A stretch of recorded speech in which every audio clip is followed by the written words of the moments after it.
नमस्कार दोस्तों। आज हम शुरू करने जा रहे हैं दर्शन शास्त्र के बारे में। तो आज हम देखेंगे कि शारीरिक शिक्षा के जो महत्वपूर्ण दर्शन हुए हैं वो कौन कौन से हैं। तो हम शारीरिक शिक्षा के दर्शन के बारे में आज बात करेंगे। तो शारीरिक शिक्षा के जो महत्वपूर्ण दर्शन हैं उसके बारे में देखते हैं। देखो, शारीरिक शिक्षा के दर्शन महत्वपूर्ण भाग है। दर्शन शास्त्र के महत्वपूर्ण भाग है, जिसमें भागों में पहला है आदर्शवाद, प्रकृतिवाद, व्यवहारवाद, यथार्थवाद, मानववाद और भारतीय जो समाजशास्त्र है उनका किस प्रकार का सोचना है। यह है शारीरिक शिक्षा में महत्वपूर्ण दर्शन शास्त्र, और ये दर्शन शास्त्र के अलग अलग भाग हैं। हम देखते हैं कि दर्शन शास्त्र जो शब्द है वो अंग्रेजी के फिलोसॉफी जो शब्द है उससे बना हुआ है। फिलोसॉफी का एक बदला हुआ रूप है जो दो शब्दों से बना है, फिलोस और सोफी है। फिलोस और सोफी से बना है, जिसमें कि फिलोस का मतलब है इसमें होता है कि फिलोस का मतलब होता है ज्ञान या विद्या। ज्ञान या विद्या, ज्ञान या विद्या होती है। और सोफिस का मतलब होता है विद्या के बाद में यहाँ है कि विद्या के बाद में ज्ञान के प्रति प्रेम, ज्ञान के प्रति प्रेम है सोफिस। तो इस प्रकार यह है। और आगे है विद्वानों में जो इनका क्या मत है उसमें, जैसे पहला विद्वान है रसेल।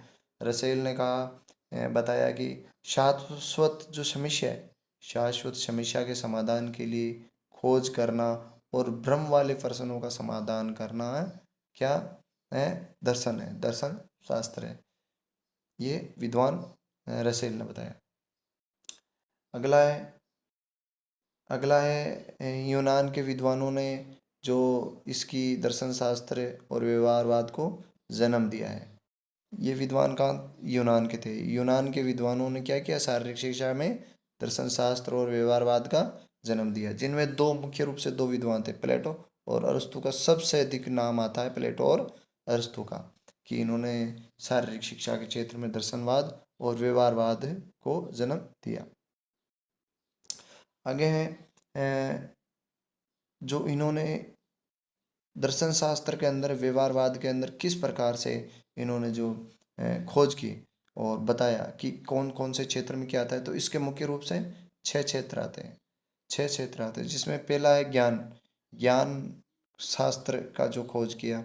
ज्ञान शास्त्र में क्या क्या आता है, इसमें क्या करते हैं, ज्ञान शास्त्र के अंदर सत्य को समझना और सत्य को ज्ञान प्राप्त करना होता है। ज्ञान शास्त्र नामक जो इसका भाग है, उसमें हम क्या करते हैं कि इसमें मनुष्य को बताया है कि सत्य को समझो और सत्य का ज्ञान प्राप्त करना। जब सत्य को समझ और सत्य का ज्ञान प्राप्त करना है तो ये किस में आता है, ये ज्ञान शास्त्र के अंदर आते हैं। दूसरा है आध्यात्मिकता। आध्यात्मिकता क्या चीज़ है, इसके बारे में बताया विद्वानों कि मनुष्य प्रकृति के मध्य जो संबंध होता है, मनुष्य और प्रकृति के मध्य जो संबंध होता है, उस संबंध का अध्ययन करना, जैसे जन्म, मृत्यु, देवी देवता, भूत प्रेत, आत्मा, ईश्वर, ये सभी चीज़ें क्या है, आध्यात्मिक में आती है। जब मनुष्य और प्रकृति के मध्य संबंध का अध्ययन करते हैं तो इसमें जन्म, मृत्यु, देवी देवता, भूत प्रेत, आत्मा, ईश्वर, ये सभी, इन सभी चीज़ों का अध्ययन किस में होता है, आध्यात्मिक में होता है। अगला है सूत शास्त्र। सूत शास्त्र क्या है, सूत शास्त्र में क्या होता है, सत्य और न्याय के बारे में जानना होता है। सत्य और न्याय के बारे में जानना होता है और जानकर उनको बताना होता है, ये होता है सूत शास्त्र में, सत्य और न्याय के बारे में जानना। अगला है नीति शास्त्र। अगला है नीति शास्त्र। नीति शास्त्र में, नीति शास्त्र जो है इसमें नैतिक चरित्र, नीति शास्त्र के अंदर नैतिक चरित्र और जीवन का उच्च स्तर को प्राप्त करना होता है। ये नीति चरित्र के अंदर आता है। नीति चरित्र के अंदर आता है कि नीति चरित्र जो होता है वो, और जीवन उच्च स्तर को प्राप्त करना किसके माध्यम से, ये नीति शास्त्र के माध्यम से हम ये दोनों चीज़ें हम जीवन में प्राप्त कर सकते हैं। अगला जो है वो है कि हम किस प्रकार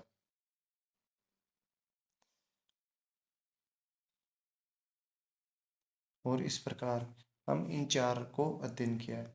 अगला हम देखते हैं, अगला है दर्श चार तो हमने देख लिया पहले। ये आगे है कि दर्श नैतिक शास्त्र, ये तर्क शास्त्र जो है, नीति शास्त्र के बाद में तर्क शास्त्र आता है, जिसको हम कहते हैं इंग्लिश में लॉजिक देना, लॉजिक वो है।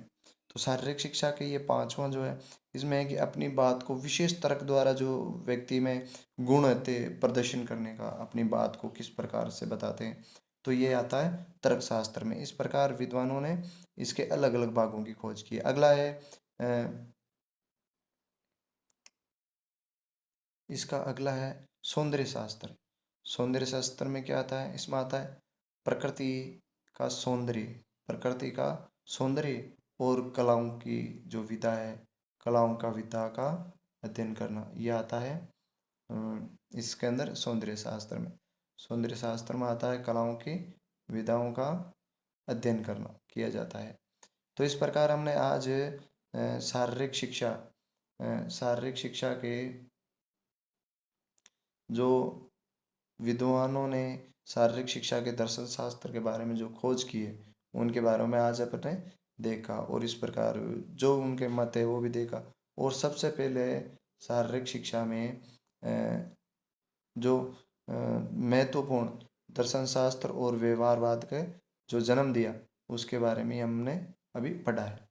तो वो जो दो विद्वान थे वो प्लेटो और कौन थे, प्लेटो और अरस्तु, दो विद्वान थे।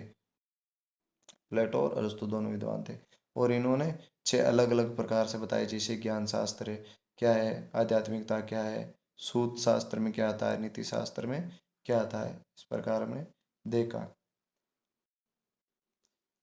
हमने देखा नीति शास्त्र, सूत शास्त्र, इसके बाद में तर्क शास्त्र क्या होता है, और सौंदर्य शास्त्र। तो दोस्तों आज हमने एक महत्वपूर्ण टॉपिक को पढ़ा है। कल और मिलेंगे एक नए टॉपिक के साथ, तब तक के लिए जय हिंद।